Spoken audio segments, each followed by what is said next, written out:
see in Adam, और हम आदम में देखते हैं seeking to please his wife more than please God. और उसने परमेश्वर से ज्यादा अपनी पत्नी को प्रसन्न करने को खोजा। She was the only other human being those days. और इन दिनों में हवा ही एकमात्र मनुष्य थी संसार So में। we can say seeking to please people more than to please God. और दूसरे शब्दों में हम यह कह सकते हैं कि परमेश्वर से बढ़ करके लोगों को प्रसन्न करना। I want you to see this picture in your mind now in Eden's garden. और मैं चाहता हूं कि आप अपने मस्तिष्क में इस चित्र की कल्पना करें This अदन की pure वाटिका and का। holy Adam. यह पवित्र और शुद्ध आदम And Eve comes to him और हवा उसके निकट आती है with this fruit. और फल लेकर के आती है। And Adam knows very clearly, he heard it straight from God, don't eat that fruit. और आदम उसे बहुत अच्छी रीति से जानता है क्योंकि परमेश्वर से उसने इस बात को सुना है कि उस फल को मत खाना तू। His wife comes with such a sweet smile. और उसकी पत्नी बहुत ही मीठी मुस्कुराहट के साथ उसके पास And आती है says, darling, this is a lovely fruit. और कहती है डार्लिंग ये बहुत ही प्यारा सा Have फल you है, eaten it? मैंने पहले ही से खा लिया है। Don't you love me? क्या तुम मुझसे प्रेम नहीं करते Come हो? on, take a little bit of.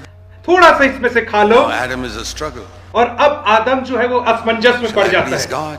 क्या मैं परमेश्वर को प्रसन्न करूं? Please my wife? क्या मैं पत्नी को प्रसन्न करूं? Have you ever found that struggle in your life? Shall I please God or shall I please my wife? क्या आप अपने जीवन में इस प्रकार की कभी परिस्थिति में पड़े कि मैं परमेश्वर को प्रसन्न करूं Shall I या please my पत्नी को, husband or shall I please God? या मैं पति को प्रसन्न करूं या परमेश्वर को प्रसन्न करूं? See, that started in Eden. देखिए इसकी शुरुआत अदन की वाटिका में हुई थी And he made the wrong choice. और उसने गलत निर्णय को लिया See the result in the world today. और आज आप उसके परिणाम को संसार में देख सकते हो Because he chose to please a human being more than to please Almighty God, his creator. क्योंकि उसने एक मनुष्य को प्रसन्न करना ज्यादा उचित समझा बजाय अपने रचयिता सर्वशक्तिमान परमेश्वर को प्रसन्न करने के। That's why Jesus said, if you love father, mother, wife, husband, anybody more than me, you cannot be my disciple. और इसीलिए तो यीशु मसीह ने कहा यदि तुम माता पिता भाई या बहन को मुझसे बढ़ करके प्रेम करोगे तो तुम मेरे चेले किसी रीति से नहीं बन सकते। If there is a single human being you want to please, you are going to live in sin. और यदि एकमात्र यदि ऐसा कोई मनुष्य है जिसे आप प्रसन्न करना चाहते हो और उसके लिए जीना चाहते हो तो तुम पाप में जीवन को व्यतीत Jesus करोगे। came to save us from that. और यीशु मसीह हमें इन सब चीजों से बचाने के लिए आया है। I thank God he's done that in my life और मैं परमेश्वर का धन्यवाद करता हूँ क्योंकि उसने मेरे जीवन में इन सब कामों to को the किया है best of my knowledge. और मेरी समझ से जहां तक है वहां तक। I don't know anybody in the world I want to please more than God. और मैं अपने जीवन में से किसी भी व्यक्ति को परमेश्वर से बढ़ करके प्रसन्न नहीं करना चाहता हूं जहां तक मेरी समझ में है। If it's a choice between pleasing God and pleasing human beings, my choice is clear. और यदि मेरे सामने एक निर्णय लेने का अवसर है कि परमेश्वर को प्रसन्न करूं या मनुष्य को तो मेरा जो निर्णय वो एकदम स्पष्ट रहेगा कि परमेश्वर को ही मैं प्रसन्न करूंगा। Even if it is wife, children, father, mother, brother, sister, anybody. चाहे वे पति पत्नी बाल बच्चे माता पिता क्यों ना कोई भी क्यों ना हो। When God's word says something, जब परमेश्वर का वचन कुछ बातों को कहता है and if I know if I do that I will displease some people, और मैं जानता हूं कि यदि मैं परमेश्वर के वचन के अनुसार करूंगा तो बहुत सारे लोग मुझसे नाराज हो जाएंगे let them be displeased. तो उन्हें मुझसे नाराज और नाखुश होने दो, मुझे इससे कोई परवाह नहीं पड़ता है।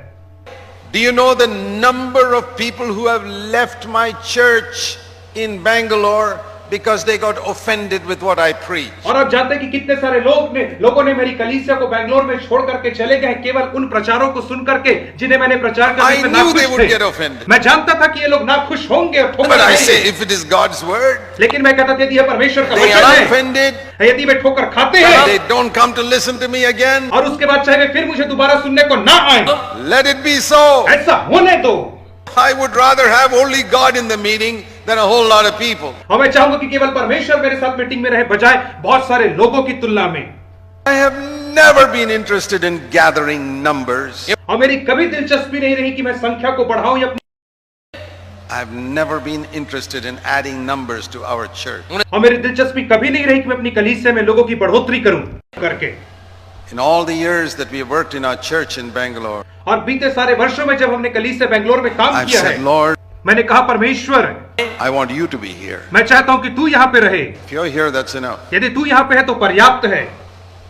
I don't care if everybody goes away. मुझे इससे कोई परवाह नहीं होता कि सब कोई मुझे छोड़ करके चले Only जाए। all the people in my church leave because they're offended with my message. और उदाहरण के तौर पे सारे लोग मेरे वचन को सुन करके ठोकर खा करके offended चले with the जाएं। word of God. परमेश्वर के वचन से ठोकर खा करके यदि वे चले जाते हैं I say, तो fine. मैं कहूंगा ठीक है, Lord Jesus, you and I are here, that's enough. प्रभु यीशु मसीह आप और मैं यहाँ पे हैं और यही पर्याप्त है। That is the only way to build a church. और यही एकमात्र तरीका है कलीसिया को निर्माण करने का। But if I'm afraid that rich man will get offended, पर यदि मुझे डर लगे कि अरे वो पैसे वाला अमीर व्यक्ति को और ठोकर लगेगा, that other sister will get offended, और वो दूसरी अमीर बहन ठोकर खा जाएगी तो then I cannot serve God. तब मैं परमेश्वर की सेवा नहीं कर सकता And हूँ, I will serve the devil. तब मैं शैतान की सेवा करूंगा। Galatians chapter 1 verse 10 says, गलातियों 1:10 में बाइबल कहती है, Galatians chapter 1 verse 10, गलातियों 1:10 में बाइबल कहती है, if I seek to please men, I cannot be the servant of Christ. और यदि मैं मनुष्य को प्रसन्न करना चाहता हूँ तो मैं परमेश्वर को किसी रीति से My प्रसन्न नहीं dear कर brothers सकता। and sisters, मेरे प्रिय भाइयों और बहनों, I'm challenging you to come to the highest level